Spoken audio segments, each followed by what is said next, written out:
अस्सलाम वालेकुम।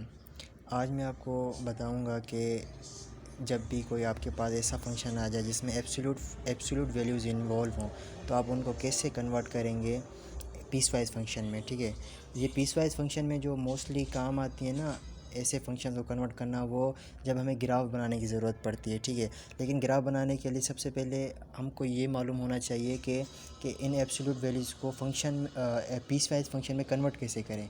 तो चलिए शुरू करते हैं। ये हमारे पास दो क्वेश्चंस है, इनको हम सबसे पहले पीस वाइज फंक्शन में कन्वर्ट करेंगे। मैं ग्राफ बनाना तो नहीं सिखाऊंगा, लेकिन ये कि आपको वहाँ तक पहुँचा दूंगा जहाँ पे आप ग्राफ खुद बना सकें। ठीक है, चलिए शुरू करते हैं वीडियो। तो इन क्वेश्चन को सॉल्व करने के लिए हमें सबसे पहले ये मालूम होना चाहिए कि जब हमारे पास एब्सोल्यूट वैल्यू में है एक्स, ठीक है, इसका टर्निंग पॉइंट कौन सा है। ठीक है, तो अगर इस क्वेश्चन की हम बात करें तो यहाँ पे हमारे पास जो टर्निंग पॉइंट बनता है वो है हमारे पास ज़ीरो।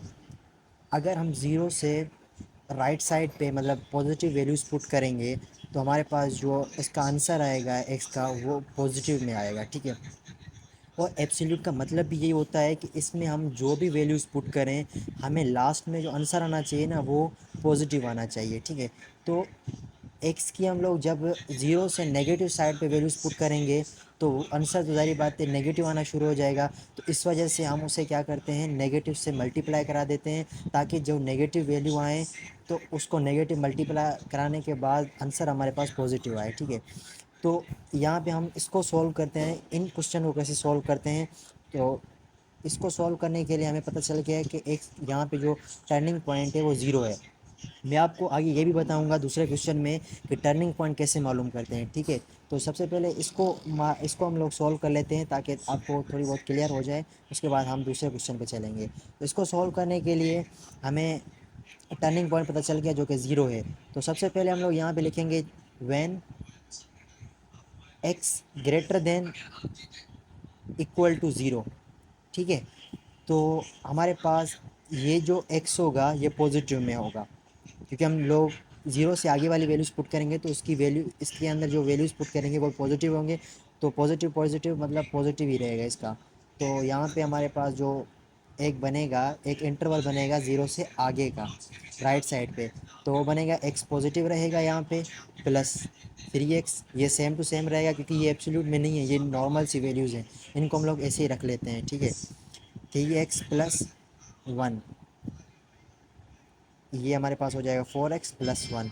तो एक हमें इंटरवल मिल गया। जब हम लोग इंटरवल पुट करेंगे x greater than equal to zero, तो वहाँ पे हम लोग फंक्शन पुट करेंगे 4x प्लस 1। और दूसरा इंटरवल कौन सा बनेगा, when x less than zero. हम लोग यहाँ पे इक्वल टू नहीं लिखेंगे क्योंकि इक्वल टू हमने ऊपर लिख दिया है। तो यहाँ पे दूसरा इंटरवल बना x लेस देन ज़ीरो। तो लेस देन ज़ीरो जब हम लोग पुट करेंगे तो इसकी x की वैल्यू जो है ना यहाँ पे नेगेटिव हो जाएगी। ठीक है, तो यहाँ पे हम लोग कैसे लिखेंगे इसको, x नेगेटिव हो जाएगा। ठीक है, प्लस 3x प्लस 1। अब यहाँ पे हम लोगों ने नेगेटिव क्यों लिखा, क्योंकि जब हम लोग x ज़ीरो से नीचे वाली वैल्यूज़ पुट करेंगे जैसे कि -1 -2, तो हमारे पास -1 और माइनस मल्टीप्लाई हो जाएगा, तो हमारे पास लास्ट में आंसर क्या आएगा, वो भी पॉजिटिव आएगा। तो हमें एब्सोल्यूट का मतलब भी यही होता है, हमें पॉजिटिव वैल्यू चाहिए होती है। ठीक है, तो हमने एक interval zero greater than x greater than zero लिख दिया और एक इंटरवल लिख दिया एक्स लेस देन ज़ीरो। और इसको हम आगे लेके चलते हैं तो यहाँ पे हो जाएगा, ये माइनस हो जाएगी इसके साथ, तो यहाँ पे हो जाएगा 2x प्लस 1। तो हमारे पास ये इंटरवल बन गया, एक ये बन गया इक्वेशन 1 इक्वेशन 2। हम लोग अब हम इसको पीस वाइज में कैसे लिखेंगे, पीस वाइज फंक्शन में इसको इस तरह लिखेंगे, x f of x is equal to, सबसे पहले हम लोग लिखेंगे 4x प्लस 1। इसका इंटरवल हम लोग लिखेंगे x जब हमारे पास greater than equal to zero हो। और दूसरा कैसे लिखेंगे, 2x प्लस 1 जब हमारे पास x लेस देन ज़ीरो हो। तो हमारे पास ये कन्वर्ट हो गया पीस वाइज फंक्शन में, और हमारा भी मकसद यही था कि इसको पीस वाइज फंक्शन में कन्वर्ट करना। अगर आप ग्राफ बनाने की बात होगी तो ज़ीरो से जब भी हम ग्रेटर देन वैल्यूज़ पुट करेंगे तो हम लोग ये वाला फंक्शन यूज़ करेंगे, और जब भी हम ज़ीरो से नीचे वाली वैल्यूज़ पुट करेंगे तो हम लोग ये वाला फंक्शन यूज़ कर लेंगे, जिससे ग्राफ इजीली बन जाएगा। तो यहाँ तक मसला होता है कि एब्सोल्यूट वैल्यू को कन्वर्ट करना पीस वाइज फंक्शन में। तो ये पहला वाला क्वेश्चन हो गया। अब हम चलते हैं दूसरे वाले क्वेश्चन पे।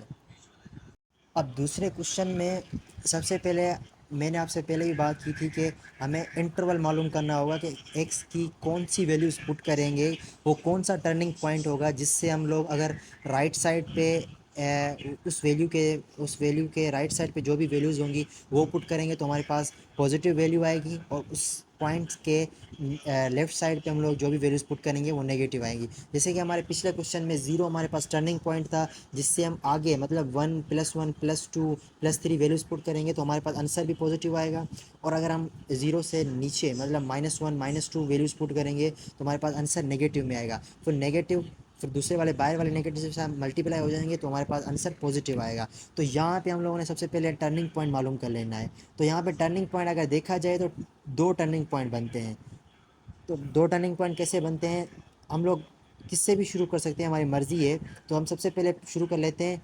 तो यहाँ पे हमारे पास एक है व्हेन एक्स, यहाँ पे हमारे पास टर्निंग पॉइंट है एक है -1।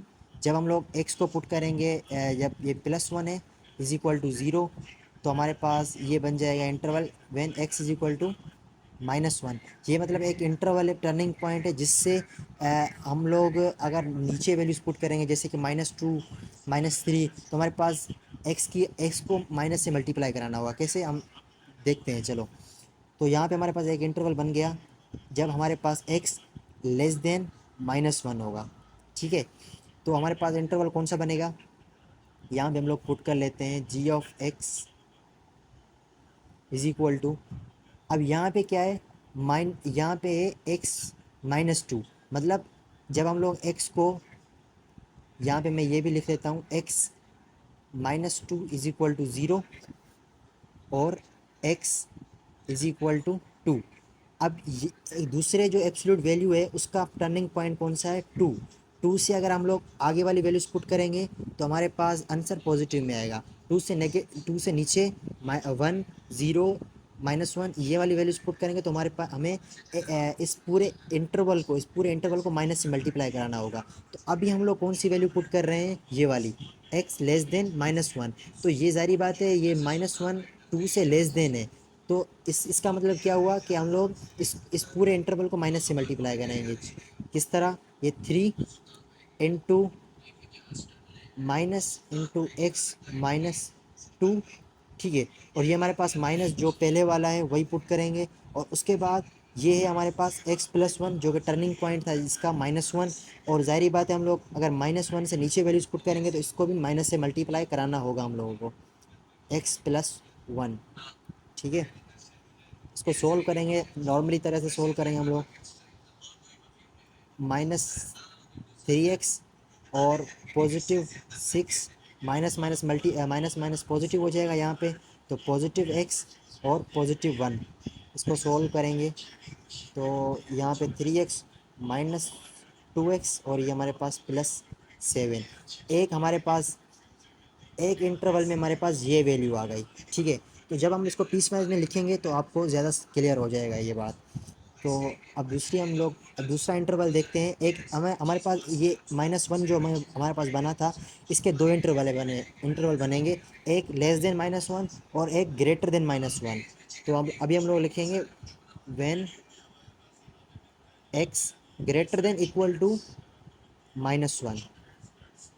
तो हम लोग लिखेंगे यहाँ पे g(x) जब हमारे पास वैल्यू x की ग्रेटर देन होगी 1 से -1 से, तो ज़ाहिर बात है ये हमारे पास ये जो पूरा का पूरा इंटरवल होगा ये पॉजिटिव होगा, और ये फिर भी नेगेटिव होगा। क्यों, क्योंकि हमारे पास ये फिर भी ग्रेटर देन 1 है, -1 है, लेकिन इसकी वैल्यू कौन सी होनी चाहिए, इसके लिए हमारे पास इसको पॉजिटिव करने के लिए हमारे पास वैल्यू होनी चाहिए ग्रेटर देन 2, तब ये हमारे पास इंटरवल पॉजिटिव में होगा। तो फिलहाल हम इसको नेगेटिव से ही मल्टीप्लाई करा देंगे। किस तरह, ये हमारे पास 3 आ गया, ये माइनस, ये x -2, ये फिर से हम माइनस मल्टीप्लाई करा देंगे। ठीक है, और यहाँ पे जो हमने पहले माइनस मल्टीप्लाई कराया यहाँ पे, अब यहाँ पे हम लोग माइनस मल्टीप्लाई नहीं करवाएंगे, यहाँ पे हम लोग सिंपली लिख देंगे इस तरह +1। ठीक है, ये हमारे पास, इसको सॉल्व करेंगे, -3x + 6, यहाँ पे -x -1। ठीक है, तो यहाँ पे -x -3x और -4x, ये हमारे पास आ गया +5। ये हमारे पास दूसरा इंटरवल बन गया। ठीक है, और हमारे पास अभी हम लोग सॉल्व करेंगे, अभी हमारे पास जो दूसरा इंटरवल है इस एब्सोल्यूट वैल्यू का x-2। ठीक है, तो इसका हमें पता था कि इंटरवल टर्निंग पॉइंट कौन सा था, टर्निंग पॉइंट था 2।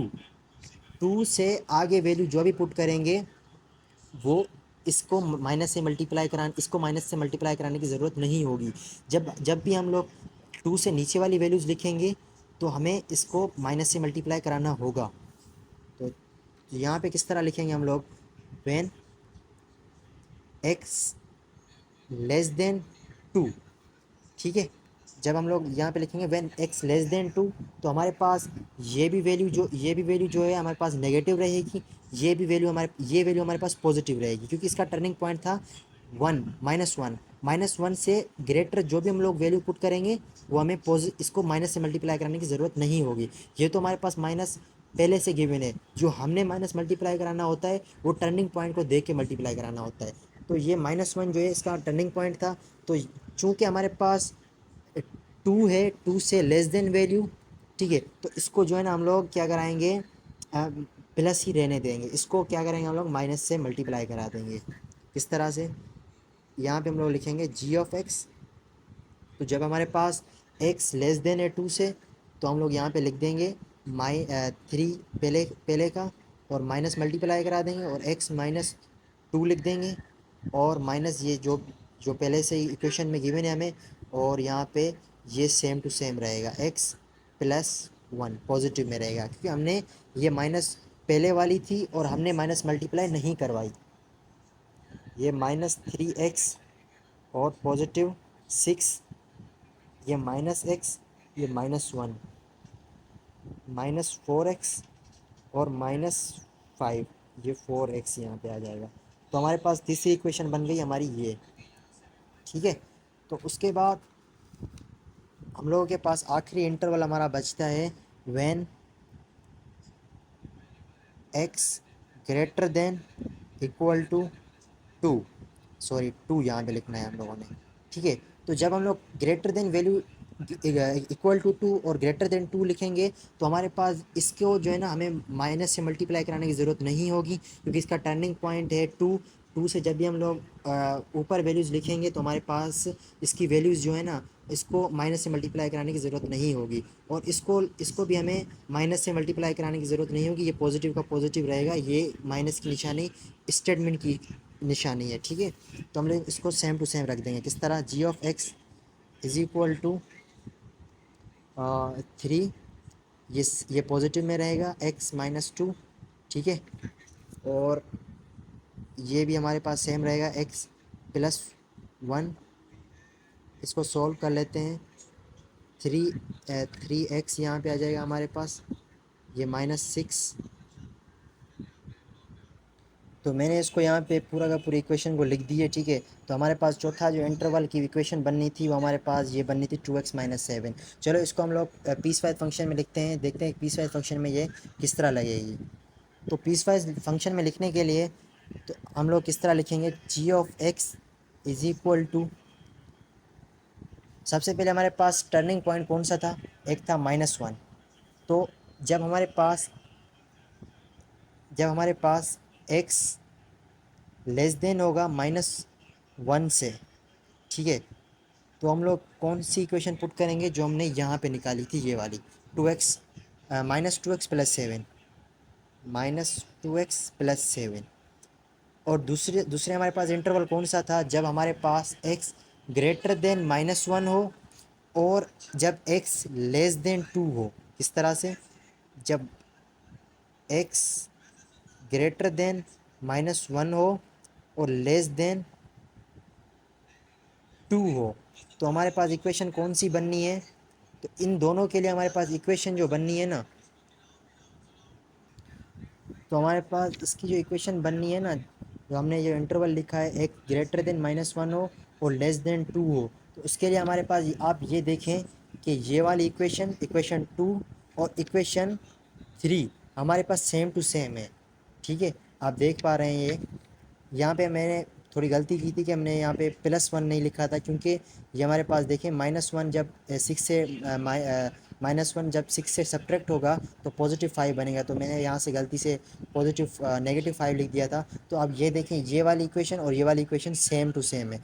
तो हम यहाँ पे क्या लिख सकते हैं कि जब हमारे पास इंटरवल हो -1 से ग्रेटर और 2 से लेस देन, तो हम लोग क्या लिखेंगे यहाँ पे -4x + 5।